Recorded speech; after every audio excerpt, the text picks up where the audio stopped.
যদি আপনি উপকার গুনতে শুরু করেন দাদা, তাহলে নিজের দিকটাও দেখুন। মনে করুন, আপনার কন্যা প্রথমবার তখনই চোখ খুলেছিল যখন আমার পুত্র আপনাদের বাড়িতে পদার্পণ করেছিল। আর এখানে আসার পরেও অনেকবার আমাদের পরিবার আপনাদের সাহায্য করেছে।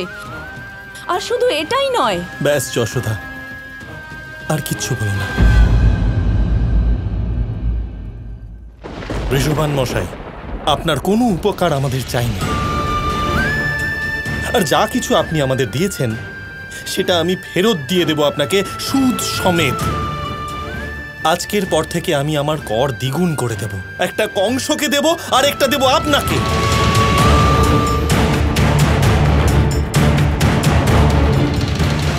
এখনো নিজের খেলা নিজেই খেলে যাচ্ছেন নন্দরাজ। করের অজুহাতে সম্পর্ক বজায় রাখতে চাইছেন।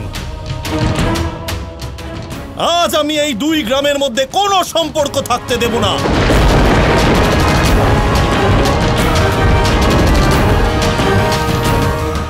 উগ্রবতী বাবু, বর্ষণার বৃন্দাবনের মধ্যে দেওয়াল তোলা হোক আজ রাতেই।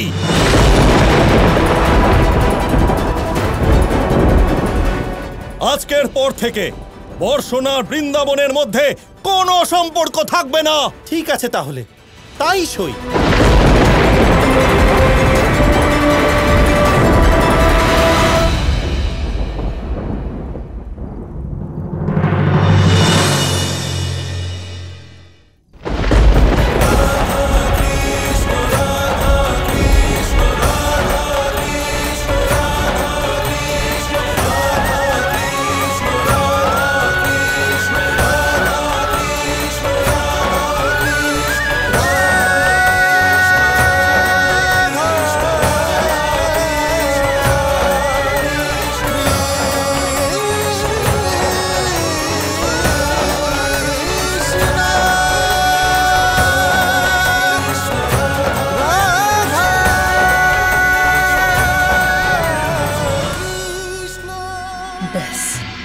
এবারে এই রেখা দুই গ্রামের সম্পর্ক ভাঙবে আর আমার আয়ানের জীবন রেখা বেড়ে যাবে।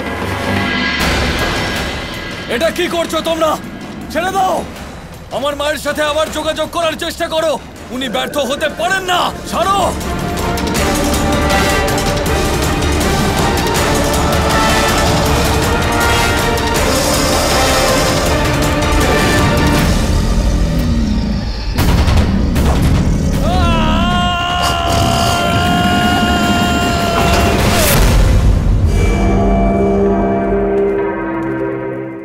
অভিনন্দন আয়ান, তোমার মা নিজের প্রথম কাজটা খুব ভালোভাবে সম্পূর্ণ করেছেন।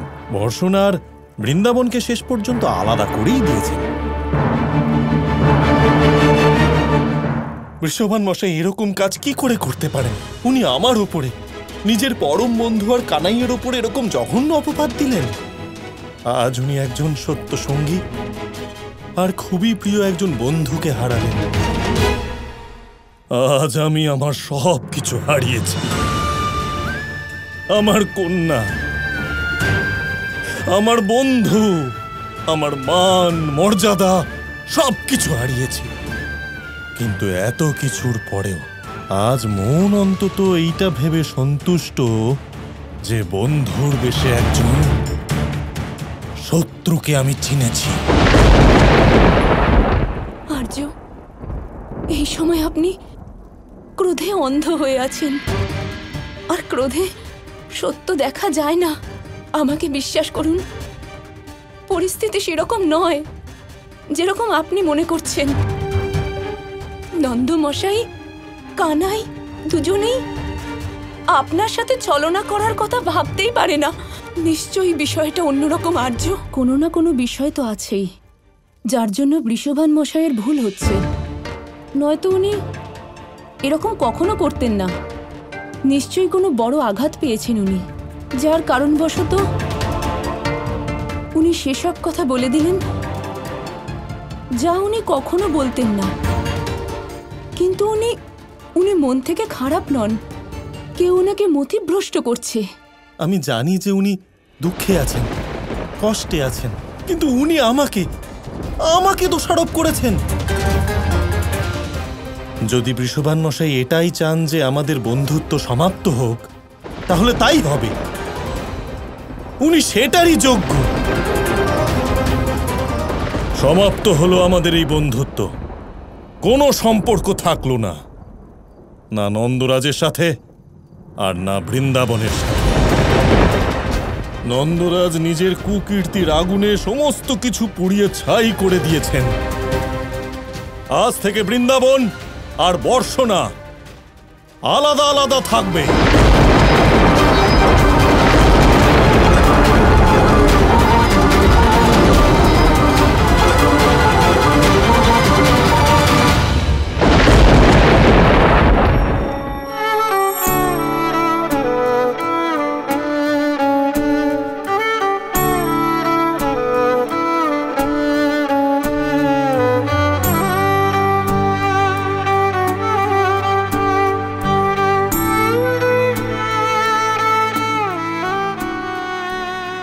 আমি বর্ষণার এক কন্যাকে ভালোবাসি।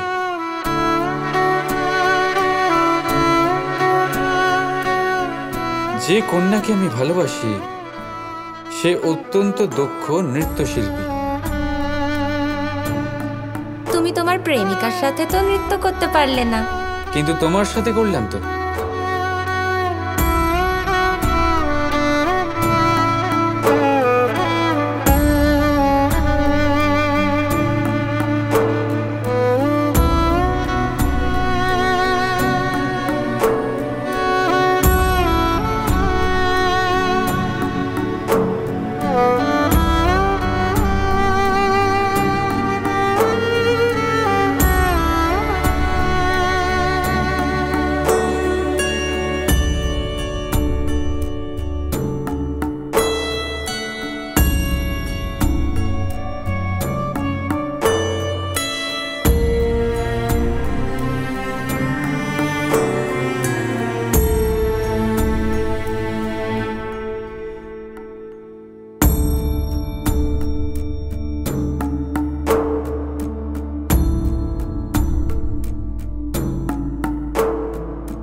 আমি রাধাকে সেইভাবে ভালোবাসি না যেভাবে রাধা আমাকে ভালোবাসে।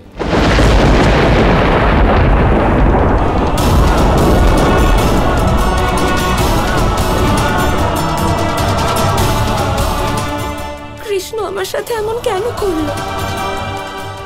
কেন? আমি কিচ্ছু বুঝতে পারছি না। কত ভালো ছিল সবকিছু, কত সুন্দর ছিল। তাহলে কৃষ্ণ এটা কেন বললো যে ও আমাকে ভালোবাসে না? কেন? অনেক প্রশ্ন তোমার মনে রাধা,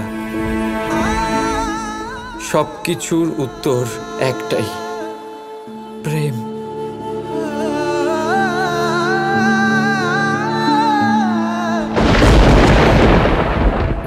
আমি আমার কাজ সম্পূর্ণ করেছি। আমি সবাইকে আলাদা করে দিয়েছি।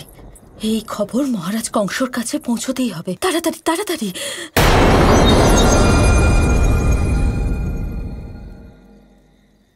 আমি দেরি করে দিইনি তো? আমার দেরি হয়নি তো? মা শান্ত শান্ত, তুমি একটু দেরি করনি মা। আমি সম্পূর্ণ সুস্থ আছি, তাও তোমার জন্য। মা মা, আমি ঠিক আছি। আমার পুত্র, কিছুক্ষণের জন্য আমার দম বন্ধ হয়ে গেছিল। তুমি ঠিক আছো আয়ান? তোমার কিচ্ছু হয়নি? হ্যাঁ মা, আমি ঠিক আছি। আমি আমার কাজ সম্পূর্ণ করেছি। এই খবরটা মহারাজ কংসর কাছে কি করে গেল? গুপ্তচরের মাধ্যমে। এখানে চারিদিকে গুপ্তচর আছে মা, আর তাদের থেকেই মহারাজ কংস এটা জানতে পেরেছেন যে বর্ষণা আর বৃন্দাবনকে তুমি আলাদা করে দিয়েছ। শুধু বৃন্দাবন আর বর্ষণ আলাদা হয়েছে না, রাধা আর কৃষ্ণ। রাধা কৃষ্ণ কৃষ্ণ কৃষ্ণ কৃষ্ণ